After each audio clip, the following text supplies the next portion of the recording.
Hello everyone. Today I'll be discussing about the module 5, which is Introduction to the Transport Layer. So, transport layer is located between the application layer and the network layer. It provides a process to process communication between two application layer, one at the local host and other at the remote host.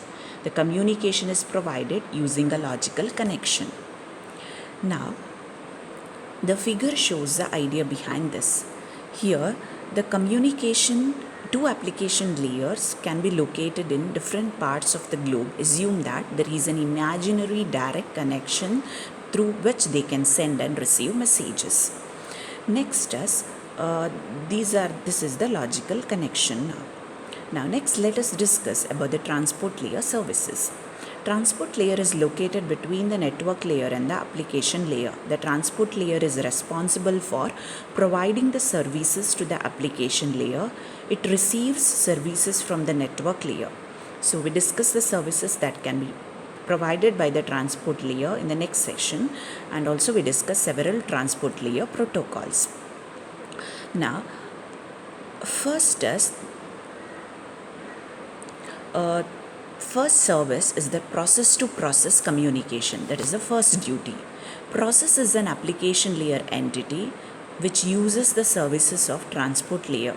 As we already learned, network layer is responsible for communication at the computer level. It can deliver message only to the destination computer. This is incomplete delivery. The message needs to be handed to the correct process. The transport layer is responsible for delivery of messages to the appropriate process, which can be shown here. So from process to process, the communication takes place, which is shown in this example. Transport layer, network layer, it is only in between the devices, and in the transport layer, it is in between the processes. Next, let us see about the addressing. So port numbers. To achieve this, the processes here to achieve this, the communication, the way is through client server paradigm. Process on the local host is called the client, needs the services from the process, usually on the remote host called server. Now for the communication, we must define local host, local process, remote host, remote process. So local and the remote host are defined using the IP addresses. To define processes, we need port numbers. So client program defines itself with the port number called ephemeral port number, which is a short-lived one because of the life of the client is normally short. And server process must also define itself with the port number. This cannot be chosen randomly. If the computer at the server runs a server process and designs random number as the port number, process at the client side that wants to access that server and use its services will not know the port number. The solution would be to send a special packet and request the port number of the specific server, but creates more overhead. TCP/IP has decided to use universal port number for the server. Those are well-known port numbers. So here we can see every client process knows the well-known port number of the corresponding server process. IP addresses and the port numbers play different roles in selecting the final destination of the data. The destination IP address defines the host among different hosts in the world. After host has been selected, port number defines one of the processes on this particular host. Next is about the IP addresses versus the port numbers. We can see here the destination IP address will select the server. Destination port number selects that process inside that port. Next is about ICANN ranges. So it is Internet Corporation for Assign Names and Numbers has divided the port numbers into three ranges: well-known, registered and dynamic. So you can see here well-known 0 to 1023, registered is 1024 to 49,151, and the dynamic is from 49,152 to 65,535. So here registered are not assigned or controlled. Here Dynamic are neither controlled nor registered. They can be used as temporary or private port numbers. And these registered may be registered with ICANN. Next, we have about the socket addresses. You can see here transport layer protocol in the TCP suite needs both IP address and the port number at each end to make a connection. Combination of an IP address and the port number is the socket address. Next is about, here you can see, next is about the encapsulation and the decapsulation. To send a message from one process to another, transport layer protocol encapsulates and the decapsulates the messages. Encapsulation happens at the sender side. When a process has a message to send, it passes the message to the transport layer along with the pair of socket address and some other piece of information which depend on the transport layer. Transport layer receives the data, adds the header. Packet at the transport layer are called as user datagram, segments, or the packets depending on the protocol we use. Transport layer payload, generally we tell packet. Decapsulation happens at the receiver side. When a message arrives at the destination transport layer, header is dropped and the transport layer delivers the message to the process running at the application layer. Sender socket address is passed to the process in case it needs to respond to the message received. Next is about the MUX and DMUX. You can see here, whenever an entity accepts the items from more than one source, this is MUX. Whenever an entity delivers the items to more than one source, it is DMUX. At a source MUX, at the destination, it is demultiplexing. Here you can see in the figure. Transport layer at the client side accepts 3 messages from 3 processes and creates 3 packets. It acts as MUX. When they arrive at the server, the transport layer does the job of DMUX and distributes the messages to the different services. You can see in the example here. Next is about the flow control. If items are produced faster than they can be consumed, the consumer can overwhelm and may need to discard some items. We need to prevent losing of the data items at the consumer side. So we have pushing or pulling. If sender delivers the items whenever they are produced without prior request from the consumer is pushing. If producer delivers the items after consumer has requested them, the delivery is pulling.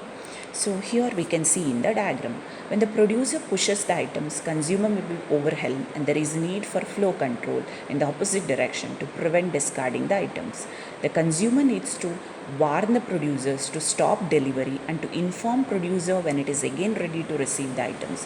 When the consumer pulls the item, it requests them when it is ready. No need of flow control. Now, in communication at transport layer, we are dealing with 4 entities: sender process, sender transport layer, receiver transport layer, receiver process. So the sending process at the application layer is only a producer, produces the message and pushes them to the transport layer. Transport layer has a double role, consumer as well as producer. Consumer messages are pushed by the producer. It consumes the message, encapsulates in packet and pushes them to the receiving transport layer. Receiving transport layer has a double role. It consumes the packets received from the sender and produces, decapsulates the message and delivers them to the application layer. And the last delivery is pulling. The transport layer waits until the application process asks for the message. There are 2 flow controls here: sending transport layer to sending application layer, receiving transport layer to the sending transport layer. You can see here 2 flow controls. Next is about the buffer. To implement the flow control, 2 buffers are used, one at the sending transport layer, other at the receiving transport layer. The buffer is nothing but a set of memory location that can hold the packet at the sender and the receiver. At sending transport layer is full, or if there are vacancies, based on that it tells for the producer to send. Similarly at the receiving end. Next is about the error control. At transport layer, it is responsible for detecting or discarding the corrupted packets, keeping the track of lost or discarded packets and resending them, recognize the duplicate packet and discard them, buffering the out of order packets until the missing packet arrive. So error control involves only sending and receiving at the transport layer. So here we can see there are sequence number. Error control require that sending transport layer knows which packet is to be resent, and receiving transport layer knows which packet is a duplicate or which packet has arrived out of order. This can be done if the packets are numbered, so sequence numbers. When a packet is corrupted or lost, receiving transport layer can somehow inform the sending transport layer to resend the packet using the sequence number. The receiving transport layer can also detect duplicate packets if two received packets have same sequence number. The out of order packet can be recognized by observing the gap in the sequence number. So the sequence numbers are given as 0 to 2 power m minus 1. Acknowledgement. Receiver sends the acknowledgement. Receiver simply discards the corrupted packets. Sender detects the lost packets if it uses the timer. When packet is sent, sender uses the timer. If acknowledgement doesn't arrive before the timer expires, sender resends the packet. There is a sliding window. Since sequence number use modulo 2 power n, circle can represent the sequence number from 0 to 2 power m minus 1. Here you can see that sequence number of the first outstanding packet, next packet to be sent. When 4 packets have to be sent, 5 packets have to be sent, how it is changed. Similarly, 7 packets. When the packet is acknowledged, window slides. That is very important. So here it can be seen in a circular as well as the linear format. Buffer is a sliding window. At the sender side, when a packet is sent, the corresponding slice is marked. So when all the slices are marked, buffer is full and no further messages can be accepted from the application layer. When the acknowledgement arrives, the corresponding slice is unmarked, which you can see. Next is about the congestion control. If a load on the network is greater than the capacity of the network, then it is there is a congestion control is required. The mechanism and technique that control the congestion and keep the load below capacity is the congestion control. And if the router cannot process the packets at the same rate at which they arrive, the queues become overloaded and the congestion occurs. Next is about the connectionless and the connection-oriented protocols. At the network layer, connectionless means we have already seen different paths for different datagram belonging to the same message. At the transport layer, connectionless means independency between the packet. Connection-oriented means dependency. So connectionless here, no dependency between the packets at the transport layer. Packet may arrive out of order at the destination and will be delivered out of order to serve the process. Here no flow control, error control or congestion control can be implemented here in the connectionless service. So here you can see in this figure, it is the connectionless service. Packets will be delivered out of order. Next weekend message 2 is delivered out of order. Next is about the connection oriented service. In the connection oriented service, here you can see that client and the server first need to establish a logical communication between themselves. Here you can see. So connection oriented protocol, we should be able to at the transport layer either connectionless or connection oriented protocol at the network layer. We can implement all flow control, error control, congestion control. So here we can see that there is a connection establishment phase, then a transfer phase, connection tear down phase. So here we can see it along with the FSMs also, that is the finite state machines, with respect to the these connectionless as well as the connection oriented. So we'll be discussing about that in the coming class, about the finite state machine and also about the simple protocol and the stop and wait protocols. So this is about the connectionless and the connection oriented service. Thank you.